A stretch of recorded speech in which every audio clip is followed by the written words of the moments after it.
안녕하세요. 바람잘 날 없는 인생을 살았던 70대입니다.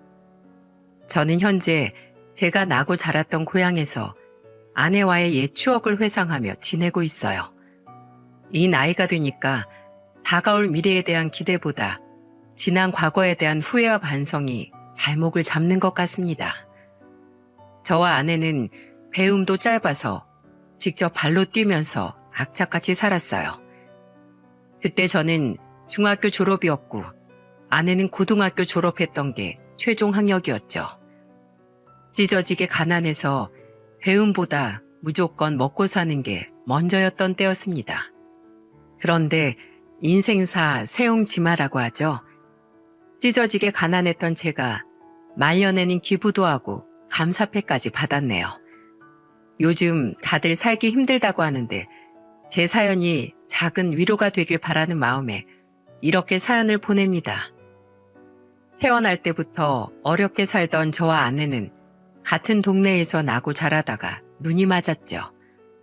가진 거 하나도 없던 저를 믿고 시집 온 아내에게 정말 행복하게 해주겠다고 했어요. 그때 아내는 방직 공장에 다니고 있었고 저도 다른 공장에 다니고 있었답니다. 하지만 아내가 임신하게 되면서 회사를 그만두니까 생계가 흔들리기 시작했죠. 그때는 지금처럼 임신했다고 휴가를 주는 때가 아니었어요. 둘이 벌다가 갑자기 저 혼자 벌어서 생계를 이끌어 가려니까 여간 힘든 게 아니더라고요. 그래서 새벽에는 신문 배달을 하고 퇴근하고 저녁에는 구두를 닦으러 다녔죠. 그때는 돈이 있어야 가정을 책임질 수 있다고 생각했어요. 배운 것도 없고 요령도 없던 저한테 다른 방법이 있었겠습니까? 아내는 밤낮으로 땀나게 뛰어다니는 저를 보면서 만삭의 몸으로 저부터 걱정했습니다. 한밤중에 들어오는 저를 꾸벅꾸벅 졸면서 기다린 아내는 제가 오면 걱정 가득한 목소리로 말했죠. 여보, 저녁은 먹었어? 난 먹었지. 당신은 뭐 좀 먹은 거야? 먹고 싶은 거 있으면 사 먹고 있지. 당신이 밖에서 고생하는 거 다 아는데 어떻게 나만 편하게 쉬어. 난 당신이랑 뱃속아이 생각해서 이렇게 사는 건데 당신이 제대로 못 먹고 있으면 어떡해. 가난한 부부였던 저희한테는 서로를 아껴주는 마음밖에 없었어요. 오로지 아내를 위해 열심히 뛰어다녔는데 아내는 그런 저를 걱정하기 바빴답니다. 그런 아내를 보면서 언제까지 이렇게 살 수 없겠다는 생각이 들었죠.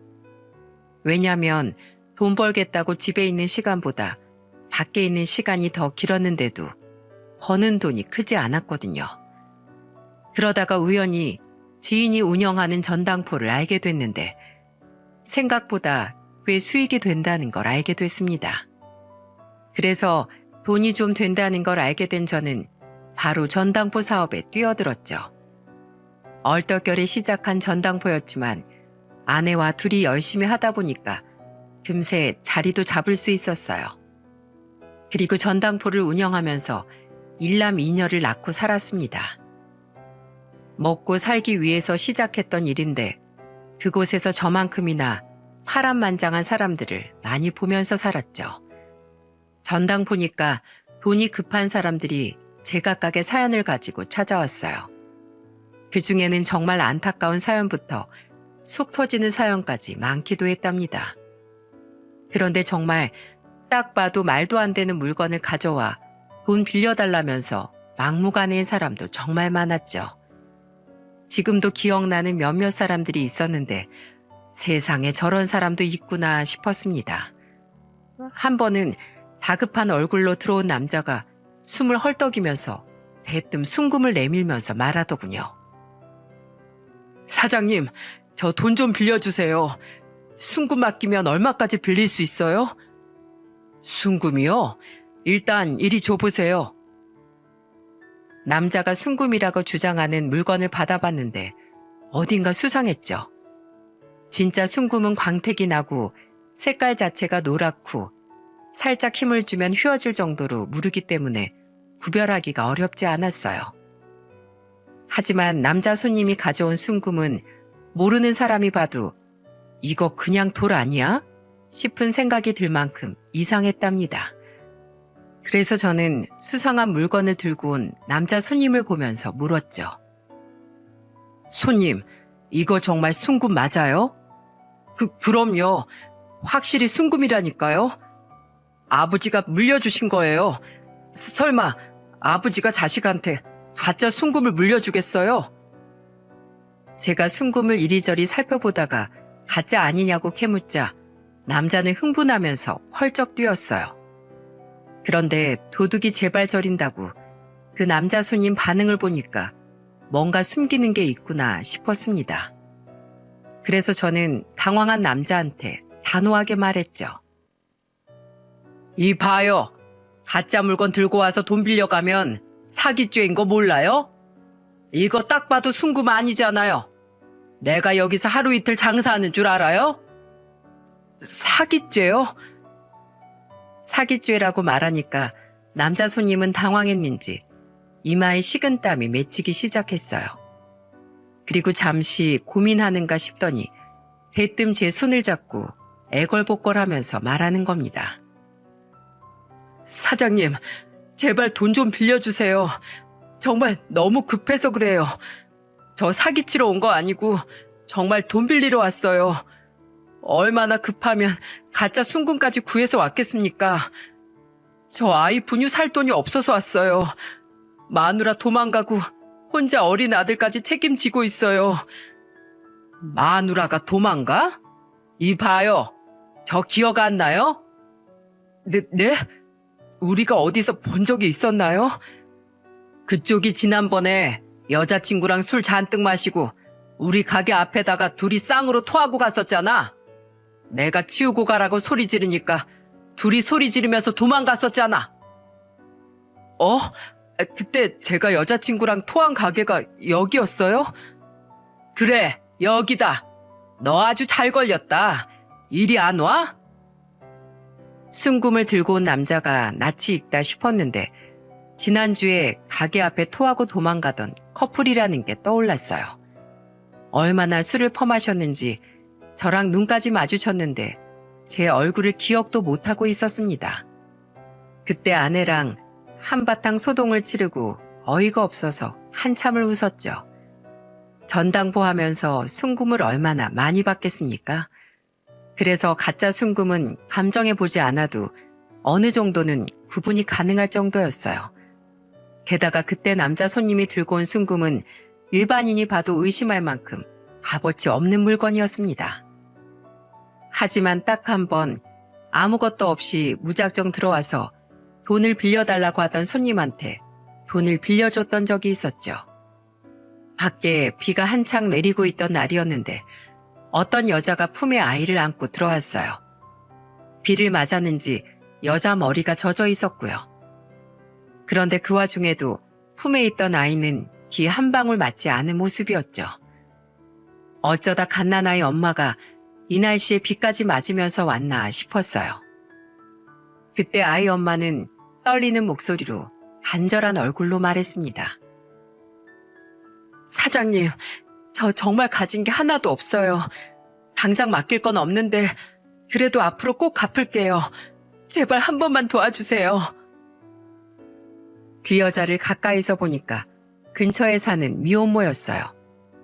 딸을 안고서 저를 애처롭게 보는 미혼모를 보니까 우리 딸 생각이 나서 그냥 빌려줄 수밖에 없었습니다. 비슷한 또래 아이를 키우는 부모 입장에서 뭐라도 도와주고 싶었죠. 그래서 저는 미혼모를 보면서 걱정스럽게 되물었어요. 얼마가 필요한 거예요? 네? 그게 일단 기저귀 값이랑 분유값 정도만 빌려주세요. 제가 꼭 갚으러 올게요. 아직 딸아이가 어려 보이는데 당장 급한 돈만 빌려가면 되겠어요? 나 그렇게 자비로운 사장 아니니까 생활비까지 어림잡아 계산해서 말해봐요. 당장 석 달치 정도 빌려줄게요. 사장님, 정말 감사합니다. 이 은혜 정말 잊지 않을게요. 그리고 정말 꼭 갚으러 올게요. 감사합니다. 끝까지 아이 잘 키워요. 아이한텐 엄마밖에 없잖아요. 사는 게 힘들어도 자식 보면 힘이 나는 게 부모예요. 자식 버리고 잘 사는 사람 못 봤으니까 힘내요. 제 말에 하염없이 울면서 꼭 갚으러 오겠다는 말만 되풀이했습니다. 솔직히 미혼모 손님에게는 돈을 떼일각오로 빌려줬었죠. 게다가 무이자로 빌려주면서 그 손님에게 아이 잘 키우라는 말만 했어요. 그 후 어떻게 됐는지 예상되십니까? 몇 년 뒤 다시 찾아와 그때 정말 감사했다면서 돈을 갚으러 정말로 왔었습니다. 석 달 정도 생활비가 생긴 덕분에 일자리를 구할 수 있었다고 했죠. 그동안 아이와 살 집을 구하느라 조금 늦었다면서 미안하다는 말까지 했어요. 그 미혼모를 보면서 아직 세상에는 좋은 사람도 있구나 싶은 생각이 들었습니다. 하지만 전당포를 하는 내내 저는 병까지 얻을 정도로 너무 힘들기만 했죠. 짝퉁 시계를 진짜 시계라고 우기면서 돈 내놓으라고 난동을 부리는 사람도 있었어요. 갈수록 사람에 대한 불신만 커져서 사람을 거의 믿지 못하고 살았답니다.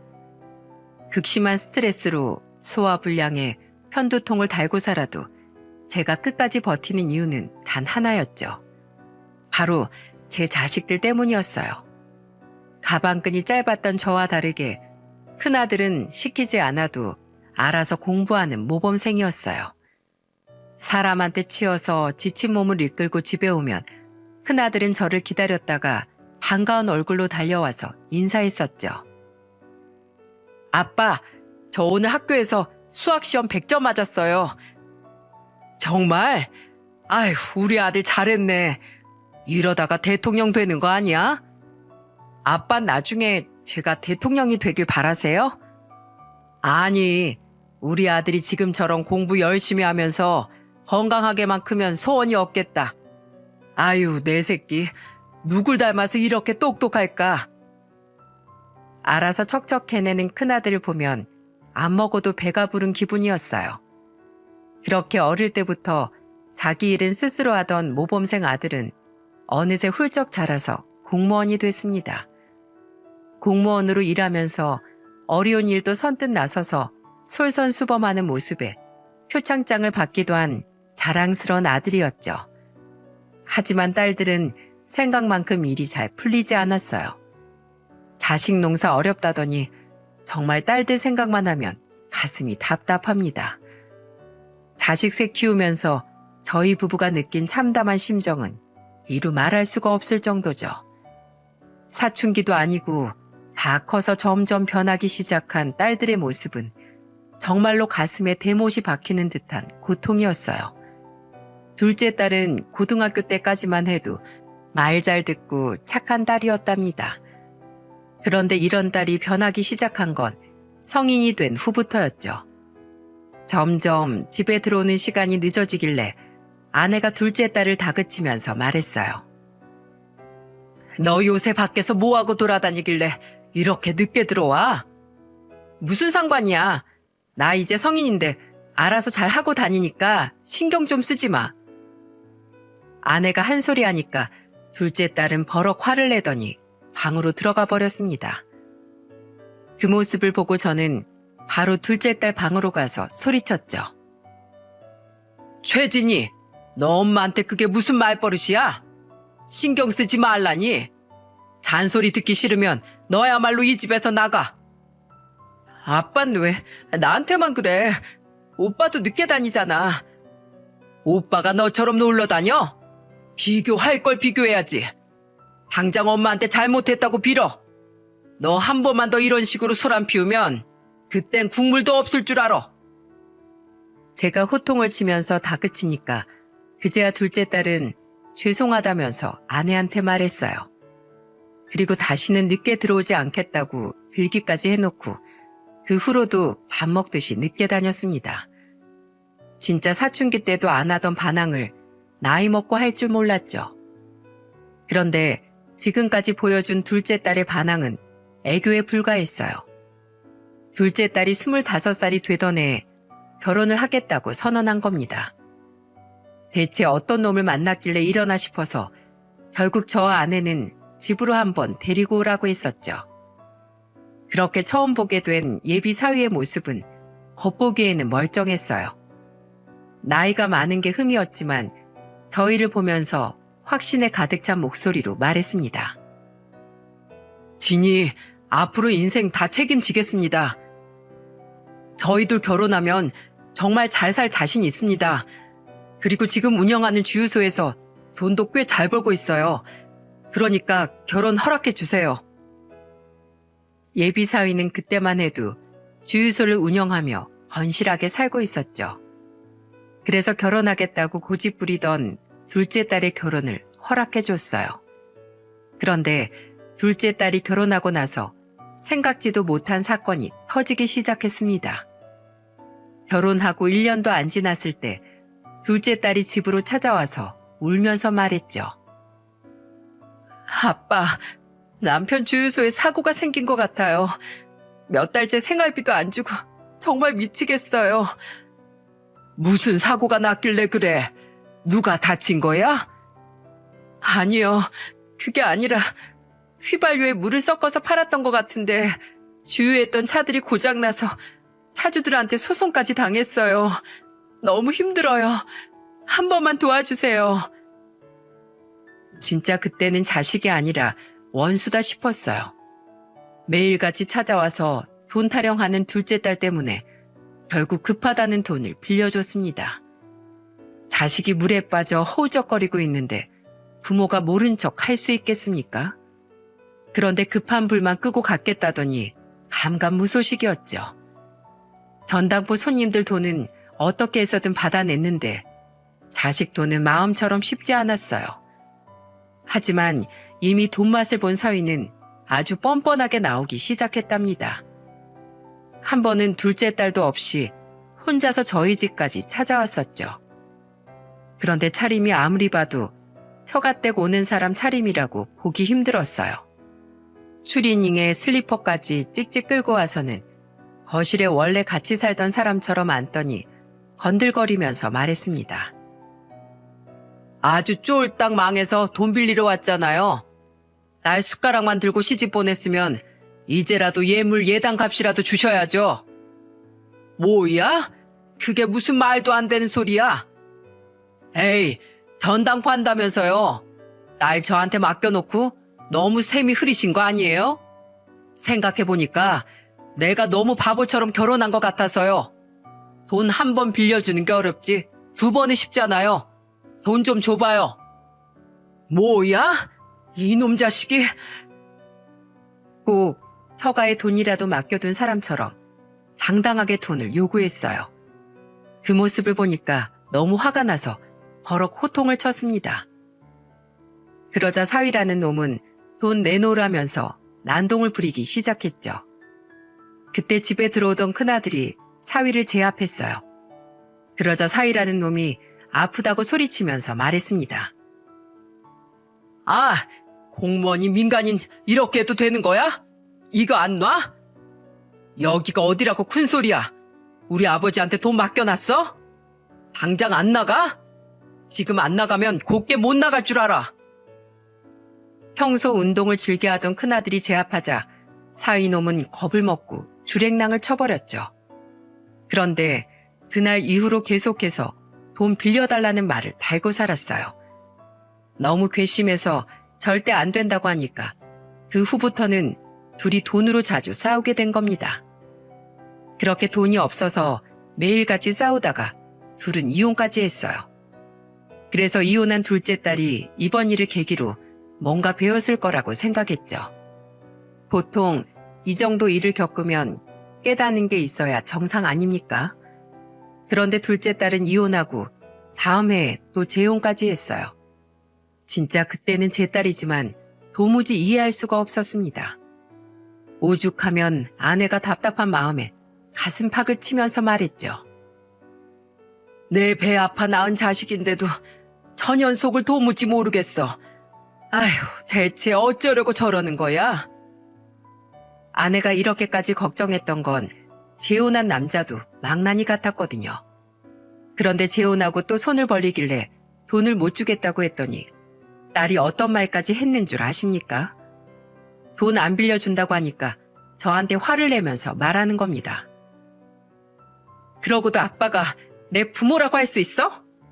아들이라고 큰오빠만 편애하더니 이젠 딸이라고 이렇게 무시하는 거 봐. 그럴 거면 아들만 낳아서 키우지 딸을 왜 줄줄이 낳았어? 내가 널 어떻게 키웠는데 그런 소리를 해? 됐어. 아빤 나한테 부모 자격도 없는 사람이니까 다신 나 찾지 마. 자식한테 부모 자격 없다는 소리를 들은 제 심정이 어땠을지 상상이 가십니까? 정말 부모로서 피덩이 같은 딸 잘 키워보겠다고 아내와 발 동동 구르면서 살았어요. 내 목숨보다 더 소중히 아끼면서 키워놨더니 원망 섞인 소리만 하는 자식이 미웠습니다. 그 후 돈으로 한동안 계속 싸우다가 결국 연락이 끊기고 말았죠. 그때는 돈으로 이골이 날 만큼 싸워서 찾아볼 생각도 안 했어요. 그래도 걱정되는 마음에 전화를 해봤지만 번호까지 바꾼 뒤였습니다. 그렇게 둘째 딸을 포기하고 살던 중에 큰아들이 결혼식을 올렸죠. 큰며느리는 어디 내놔도 손색이 없을 만큼 완벽했어요. 정말 현모양처라는 말이 어울릴 만큼 성품이 좋았습니다. 그동안 딸이 둘이나 있어도 딸에 대한 정을 모르던 아내는 며느리가 다녀가면 한박 웃음을 지으면서 말했죠. 여보, 이것 좀 봐. 우리 새아가가 겨울이라고 나 로션 사다 준 거야. 찬바람 불면 얼굴 건조해진다고 사왔대. 아휴, 어쩜 마음 씀씀이가 이렇게 고울까. 며느리 선물이 마음에 쏙 들었나 보군. 입이 귀에 걸렸어. 그럼 누가 준 선물인데 우리 아들이 정말 좋은 여자 만난 것 같아서 더 좋지. 아내는 며느리와 가깝게 지내면서 표정도 밝아졌어요. 그동안 둘째 딸이고 셋째 딸이고 하루가 멀다 하고 사고를 쳐서 늘 골치가 아플 때였습니다. 정말 딸 같은 며느리가 없었다면 그 힘든 시기를 어떻게 견뎠을지 막막했죠. 큰아들은 좋은 여자 만나서 정말 잘 살았는데 셋째 딸은 둘째 딸과 다를 게 없었어요. 그 당시 셋째 딸은 직업이 운동선수였습니다. 딸이 운동만 하다 보니까 결혼한 사람도 운동하던 남자였죠. 비슷한 직업을 가져서 그런지 서로를 잘 이해해 주는 것 같았어요.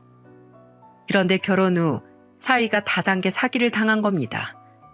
진짜 딸이라고 2명 있는데 하나같이 왜 그러나 싶었죠. 게다가 하는 짓도 둘이 똑같았어요. 사기 당하고 돈이 급해지니까 저한테 전화해서 셋째 딸이 애원하며 말했습니다. 아빠, 저 너무 급해요. 1억만 빌려주세요. 지금 돈이 없어서 쫓기고 있어요. 쫓기고 있다고? 그게 무슨 소리야? 다단계로 투자금을 모았는데 그 사람들한테 매달 줘야 되는 이자를 하나도 못 줬어. 어떡하지? 다들 고소하고 돈 받아내겠다고 난리 났어. 셋째 딸은 사위랑 같이 다단계 사기를 치다가 딱 걸린 거였죠. 결국 못난 딸을 둔 죄인 같은 마음으로 피해자를 생각해서라도 도와줄 수밖에 없었어요. 그리고 처음 딱 도와주면서 셋째 딸한테 신신당부하면서 말했습니다. 똑똑히 기억해. 처음이자 마지막으로 도와주는 거야. 절대 2번은 없으니까 알아서 수습해. 아빠, 정말 고마워요. 다신 돈으로 사고 안 칠게요. 그리고 다신 돈 달라고도 안 할게요. 죄송해요. 다시는 안 도와준다고 신신당부하니까 셋째도 다시는 안 그러겠다면서 말했죠. 하지만 한 입으로 두 말하기는 자식들 특징인가 봅니다. 그 후로도 계속해서 사고치고 돈 빌려달라고 징징거리기 일쑤였어요. 그래서 단호하게 안 빌려주겠다고 못을 박았더니 어떤 일이 벌어졌는 줄 아시나요? 글쎄, 명절에 사위는 안 오고 셋째 딸만 집에 온 거죠. 황당해서 딸한테 물었더니 딸은 당당한 목소리로 말했습니다. 아빠가 사위 거들떠도 안 보는데 오고 싶겠어? 나 같아도 오기 싫겠다. 사위가 사위다운 모습을 보여줘야 나도 그만한 대접을 할 거 아니야? 넌 대체 부모가 뭐라고 생각하길래 네 남편을 감싸고 돌아?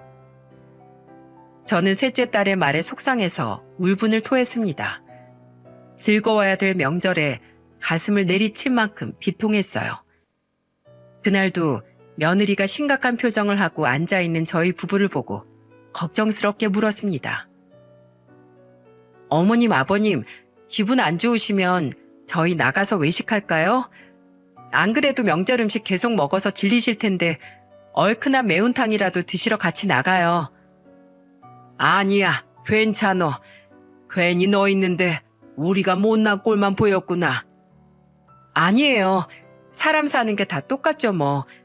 그러지 마시고 나가서 드라이브도 하고 바람도 좀 쐬러 가요.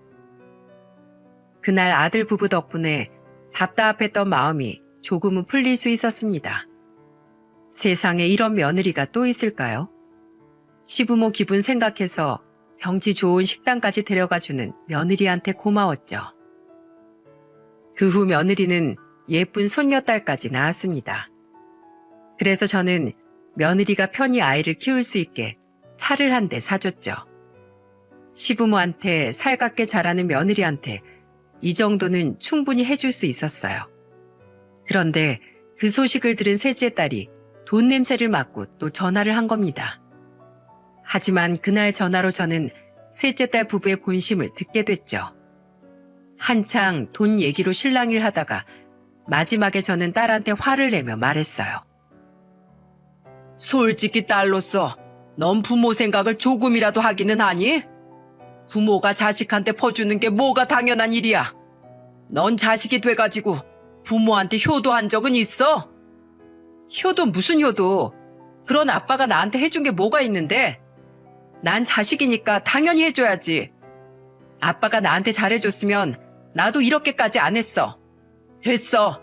난 아빠 같은 사람이랑 더 말하기도 싫어. 새언니를 딸이라고 생각하고 살던지. 끊어.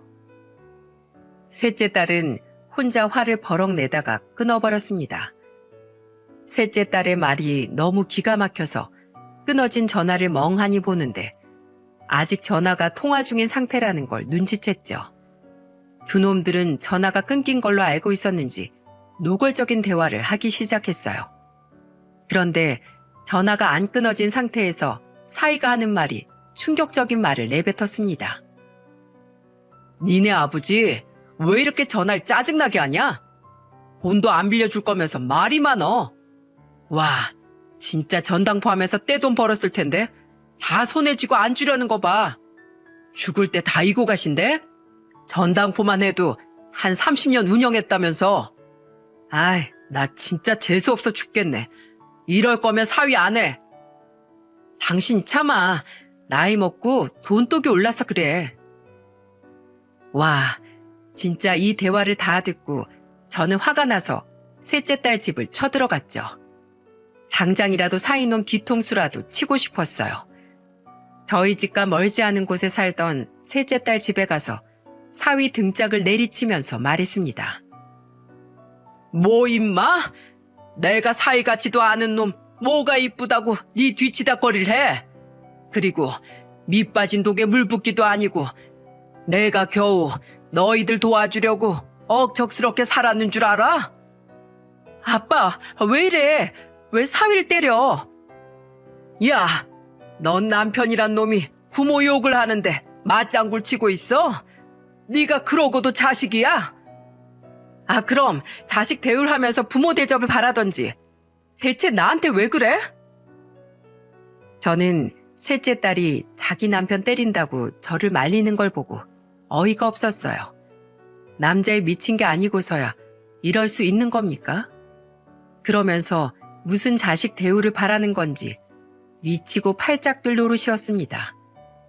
그날 한참을 실랑이 하다가 큰아들이 와서 말리는 바람에 끝이 났죠. 그런데 몇 달 뒤 셋째 딸이 술을 잔뜩 마시고 집에 온 거예요. 그러더니 저한테 삿대질을 하면서 적반하장으로 저를 탓하면서 말하는 겁니다. 이게 다 아빠 때문에 이렇게 된 거야. 남편이 이혼하재. 이렇게 못 살겠대. 더럽고 치사하대.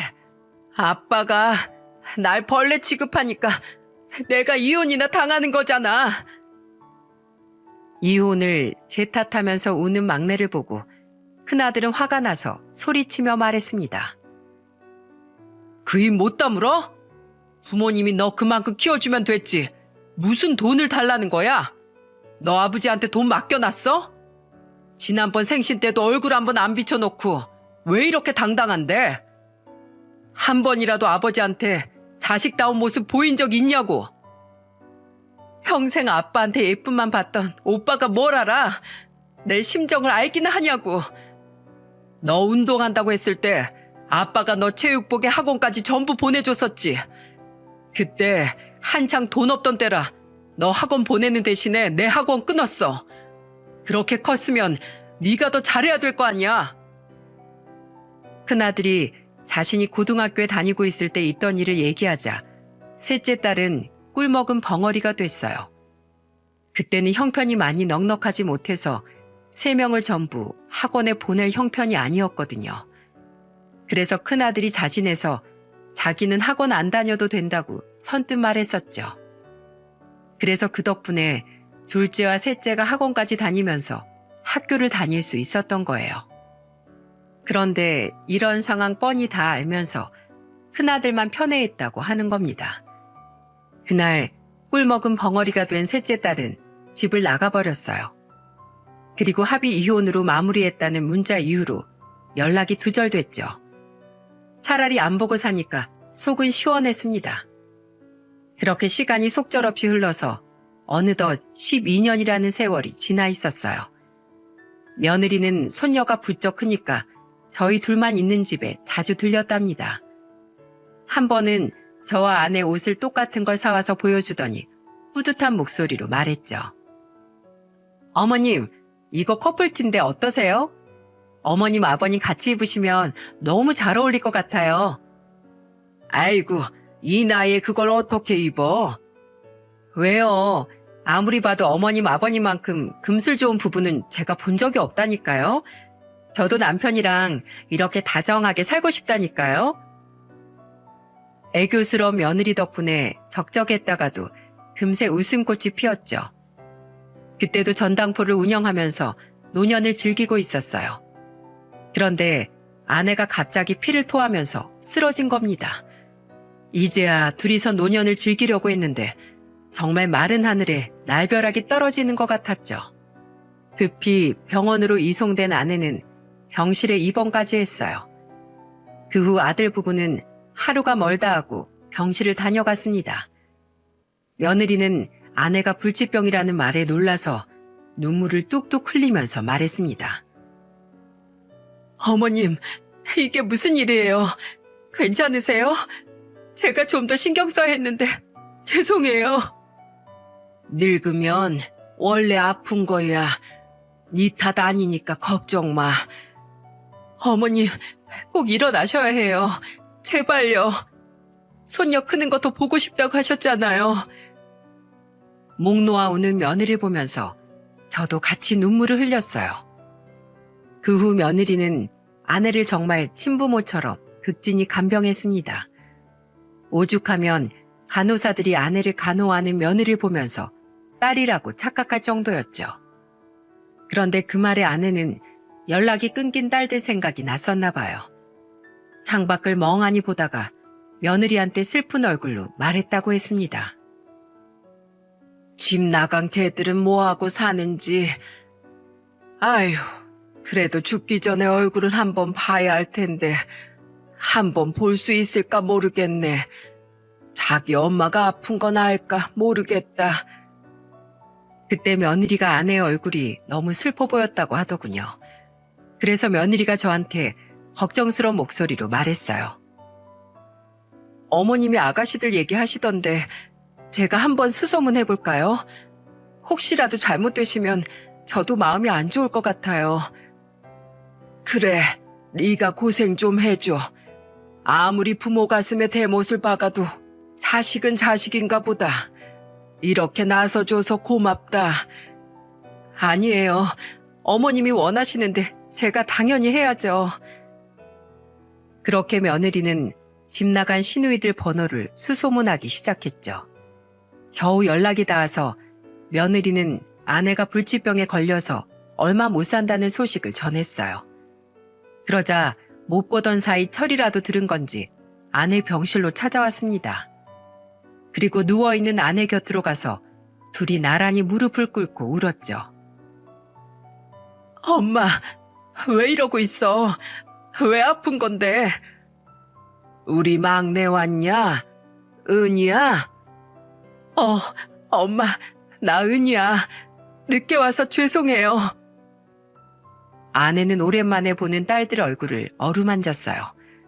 그때 며느리가 셋이서 편히 이야기할 수 있게 자리를 피해주자고 말했습니다.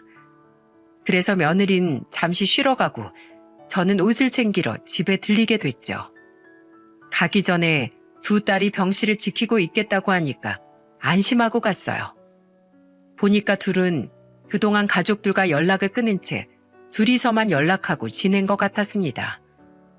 부쩍 친해 보이는 둘을 보니까 그래도 형제라고 의지했나 보다 싶었죠. 그런데 어째 똑같은 것들끼리 붙어 다닌다 싶더니 결국 사고를 치고 말았어요. 아내 병실을 지키겠다더니 거기서 자기들끼리 작당 모의를 한 겁니다. 애초에 좋은 마음으로 온 게 아니었던 둘은 아내가 깬 줄도 모르고 떠든 거죠. 나중에 아내한테 들어보니까 둘이서 심각한 목소리로 말하길래 자는 척하고 우연히 듣게 됐다고 했어요. 그런데 셋째 딸이 한숨을 쉬면서 답답하다는 듯 투덜거리며 말했다고 했습니다. 언니, 근데 엄마 재산 좀 있지 않아? 아빠가 엄마한테도 재산 많이 맡겼잖아. 그리고 엄마 보험도 빵빵하게 들었을 텐데 그럼 우리한테도 재산 물려주겠지? 당연하지. 나 지금 입에 풀칠할 돈도 없어. 당장 월세 낼 돈도 없고 저번엔 핸드폰도 끊겼다가 겨우 냈어. 아직도 끊겨 있었으면 새언니 전화도 못 받을 뻔했잖아. 근데 아빠가 주겠어? 진짜 아빠 얼굴 보고 싶지도 않아. 왜 딸들만 미워하는 거야? 딸들 돈 좀 가져갈 수 있는 거지.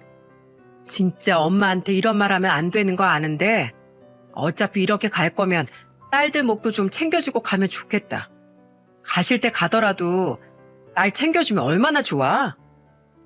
그러니까 어차피 가실 거면 좀이라도 빨리 진짜 눈을 감으셨으면 좋겠다는 생각도 든다니까. 엄마한테 미안한데 우리도 살아야지. 이 모든 말을 들은 아내는 듣다 못해 자리에서 벌떡 일어나 눈을 떴다고 했죠. 자는 줄 알았던 아내가 일어나니까 짐승만도 못한 딸년들이 깜짝 놀란 거예요. 그리고 병실 밖으로 소리가 다 들릴 만큼 화를 내며 소리친 겁니다. 야, 너희들 어떻게 엄마한테 그런 말을 할 수가 있어? 12년 만에 찾아온 목적이 겨우 돈이야? 부모 가슴에 대못을 박아도 딸들이라고 죽기 전에 한번 보려나 했더니 엄마가 빨리 갔으면 좋겠다니 그게 말이냐고. 엄마, 그런 뜻이 아니라 엄마 오래 치료받으면 힘들까봐 그런 거지.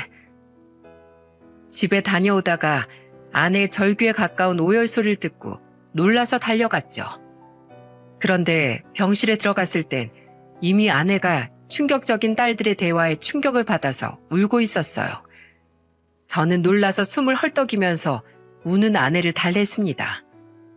그러나 아내는 억울했는지 둘째 딸을 보면서 절규하듯 소리쳤죠. 너 어렸을 때 첫 딸이라 얼마나 금지옥엽 키웠는 줄 알아? 내 옷은 안 사도 꼭 너는 새 옷만 입혀 다녔어. 네 오빤 친척 형들 옷 물려 입을 때 넌 새 옷, 새 신발만 하고 다녔다고. 그렇게 애지중지 키웠는데 뭐? 넌 삼남매 중에도 좋은 것만 하고 컸어. 근데도 은혜도 모르고 주둥이를 나불거려? 엄마, 그게 아니라니까. 오해라고. 변명도 하지 마. 그 입 닥쳐. 그리고 너 셋째, 은희 너도 똑같아. 다른 신생아보다 훨씬 몸무게가 적게 나가서 너 잘못될까봐 물 떠놓고 밤낮으로 기도했었다. 내가 너무 작게 낳아서 그랬는지 초등학교 다닐 때까지 계속 잔병치레를 하길래 아픈 널 끌어안고 울었어. 그때도 제발 내 딸 좀 살려달라고 빌었어. 내가 다 대신 아플 테니까 딸만 살려달라고 빌었다고. 대체 내가 너희한테 뭘 잘못했니? 내가 죽길 바래서 온 거야? 대체 언제 죽나 그거 보러 왔냐고 이것들아. 제발 정신 좀 차려. 저는 아내가 오열하면서 하는 말을 듣고 열이 받은 저는 두 딸의 뺨을 사정없이 내려쳤습니다. 딸 키우면서 한 번도 매 한 번 들어본 적 없던 저는 70이 다 된 나이에 딸을 때린 거예요. 그리고 딸들 뺨을 치면서 호통까지 치며 말했죠. 이 애끼 이놈들아, 너희 같은 자식들 다 필요 없어. 나 더 이상 너희들한테 연민의 정도 없어. 당장 가. 이 엄마 불쌍하지도 않어? 기껏 와서 또 돈 타령을 하고 있어. 도대체 우리가 어떻게 해야 되니? 그냥 엄마하고 나하고 죽었으면 좋을까? 가서 죽었으면 좋겠어. 이제껏 엄마가 어떻게 키웠는데 이것들아. 난생 처음 저한테 맞아본 막내는 당황한 채 볼만 어루만졌어요. 그리고 고개를 푹 숙였는데 둘째는 적반하장으로 저한테 눈을 부릅뜨고 대들더군요. 우리가 나이가 몇 살인데 뺨을 때려요? 그리고 내가 장례 치러 드린다고 하잖아요. 장례는 치러 드릴게. 재산 넘겨요. 기부엔 테이크 몰라요? 어차피 엄마 잘못되면 우리한테 뭐 사망보험이라든지 재산 같은 거 나눠줄 거잖아요. 됐다. 가라 가. 너 같은 거랑 무슨 말을 해. 다시 오지도 마. 화를 내면서 두 딸을 병실에서 내쫓아 버렸습니다. 그런데 그때 아내가 갑자기 통증을 호소하며 숨을 못 쉬는 거예요. 그래서 저는 다급히 의료진을 불렀죠. 저기요, 간호사 양반, 빨리 와주세요. 아내가 숨을 못 쉬어요. 그때 아내는 과호흡이 와서 숨을 제대로 못 쉬는 상태였어요. 목도 다 쉬어 있었고 두 딸을 보고 큰 충격을 받은 것 같았죠. 다행스럽게 의사와 간호사가 응급처치해준 덕분에 좀 진정할 수 있었어요. 대체 이놈의 돈이 뭐라고 아내와 제가 이런 꼴을 당해야 되나 한탄스러웠습니다. 그래서 저는 깊이 잠든 아내를 보면서 한 가지 다짐을 했죠. 그리고 겨우 정신이 돌아온 아내와 상의를 해서 남은 재산을 정리하기로 결심했어요. 바로 아내 사망보험금을 법정 상속인이 아니라 수익자를 아들로 지정하기로 결정한 겁니다. 그리고 아내와 저의 재산 중 30%를 아들한테 상속했죠. 그리고 나머지 재산은 어떻게 했는 줄 아십니까? 바로 아내가 입원해 있던 대학병원에 모두 기부했어요. 그래서 병원 소식지에 저희 부부 사연이 올라오기도 했답니다. 그런데 그걸 보고 딸년들이 병원 근처를 기웃거리다가 깜짝 놀라서 온 거죠. 그런데 끝까지 저한테 당당하게 말했어요. 이걸 다 기부하면 어떡해? 나는... 아빠, 막내딸은 진짜 없어? 이게 말이 되냐고. 난 자식도 아니야? 정말 저런 걸 자식이라고 키운 제가 다 부끄러웠습니다. 그래서 두 딸한테 마지막 정이다 생각하고 500만 원씩 주면서 소리쳤죠. 이거 받고 당장 꺼져. 너희 같은 것들 줘봐야 하등 쓸모가 없는 것들이야. 내가 그래도 니들 부모로 마지막 선심 쓰는 거니까 이거 받고 더 이상 나타나지 마. 제가 이렇게 말하니까 병원 로비에 침까지 뱉고 가버리더군요. 이제는 딸 자식 없다 생각하고 살겠다 다짐했죠. 그 후 변호사를 통해서 아들한테 정식으로 상속 절차를 밟았습니다. 그러자 아내가 저한테 마지막 부탁이라면서 힘겹게 말했어요. 여보, 나 치료 포기할게. 그냥 우리가 태어났던 농촌에 가서 거기서 살 만큼만 적당히 살다가 가고 싶어. 이제 도시가 너무 싫어. 그냥 내가 태어난 곳 그곳에서 거기서 눈 감게 해줘. 저는 아내의 마지막 소원을 들어주기 위해서 전당포와 집을 다 처분하고 고향으로 내려갔죠. 그래서 그곳에서 아내와 마지막까지 함께하기로 약속했습니다. 아내는 고향에 오자 말이 많아졌어요. 그래서 저도 계속 아내한테 옛날 얘기를 하면서 말을 걸었죠. 우리가 어렸을 때 여기서 만나서 우리 참 고생 많이 했지. 여보, 수경이 하면서 내가 당신 참 많이 좋아했는데 우리가 벌써 이렇게 노인이 됐구려. 흰머리도 많이 들고 우리 오래오래 같이 살기로 했는데 당신도 약속 지켜. 알았지? 제가 장난을 치면서 말하자 아내는 그저 웃기만 했습니다. 그저 아내 웃는 모습이 좋아서 별 얘기 다 하면서 시간을 보냈죠. 그러던 어느 날 내 옆에서 새벽에 나를 꼭 안고 그대로 세상을 떠나고 말았습니다. 그때 정말로 아내가 숨을 안 쉬는 걸 딱 느끼고 아내가 이제 정말로 갔구나 싶어서 꼭 끌어안고 펑펑 울었어요.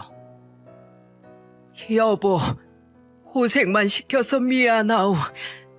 다음 생에 다시 한번 부부로 만나자. 그때는 내가 더 많이 배워서 당신 사모님 소리만 듣게 해줄게. 정말 미안하오. 못난 남편 믿고 이 나이까지 살아줘서 고마워.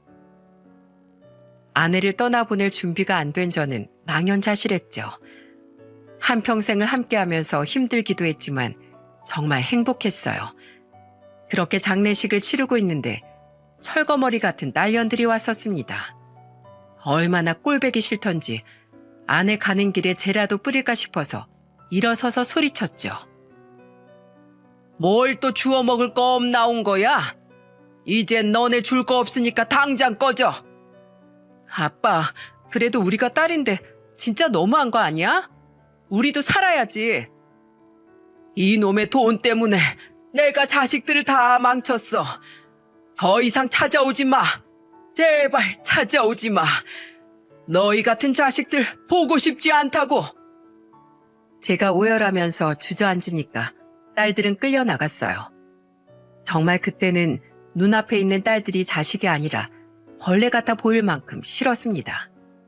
결국 저는 눈물 속에 아내 장례를 치르게 됐죠. 장례를 다 치르고 나니까 정말 허망했어요. 그래도 아내와 같이 재산을 처분해서 홀가분했습니다.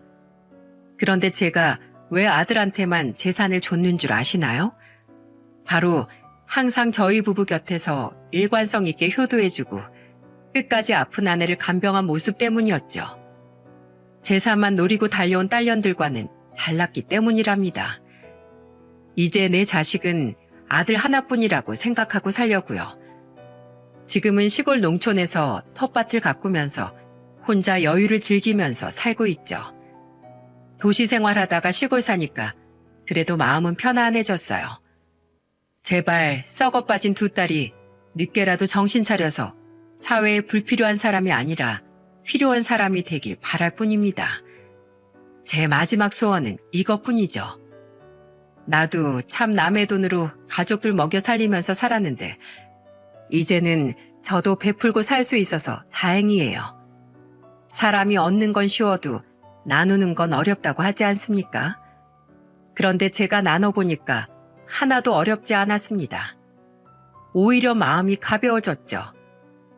자식 생각해봐야 다 소용없더라고요. 지금처럼 이렇게 주변을 돕고 살도록 하겠습니다. 제 사연 들어주셔서 정말 감사드려요.